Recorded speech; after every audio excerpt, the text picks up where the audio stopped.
Islamabad high court ने PTI रहनुमा इंतजार पंजोथा एडवोकेट की बाजियाबी की दरखास्त पर वजारत दाखिला और दिफा से तफसीली रिपोर्ट तलब कर ली है। मजीद जानते हैं डॉन न्यूज़ के नुमाइंदे ताहिर नसीर से। ताहिर, मजीद बताइएगा।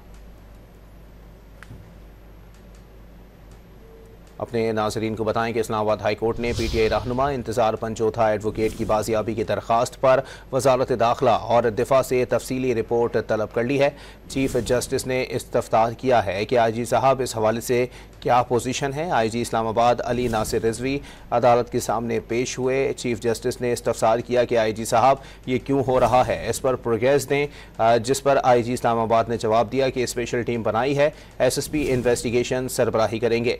आईजी इस्लामाबाद ने मजीद कहा कि डिजिटल सर्विलेंस सेफ सिटी कैमरों से हमने कोशिश की है। इस्लामाबाद हाई कोर्ट ने पीटीआई रहनुमा इंतजार पंजोथा एडवोकेट की बाजियाबी की दरखास्त पर वजारत दाखिला और दिफा से तफसीली रिपोर्ट तलब कर ली है।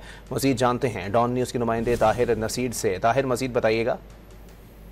देखिए, पीटीआई के फोकल पर्सन की बाजियाबी के हवाले से दायर दरखास्त पर समाअत इस्लामाबाद हाई कोर्ट के चीफ जस्टिस आमिर फारूक ने की। दौरान समाअत आईजी इस्लामाबाद अदालत में पेश हुए तो आईजी इस्लामाबाद ने कहा कि आखिरी जो लोकेशन है फैजाबाद के मकाम की आ रही है। ताम अदालत ने ये रिवाज दी, हम समझे थे कि आप इंतजार पंजोथा को साथ दे के आएंगे। ताम अदालत ने सेक्रेटरी दाखिला और सेक्रेटरी दफा से तफसीली रिपोर्ट तलब कर ली और केस की समाअत कल तक के लिए मुलतवी कर दी गई है। जी, बहुत शुक्रिया ताहिर।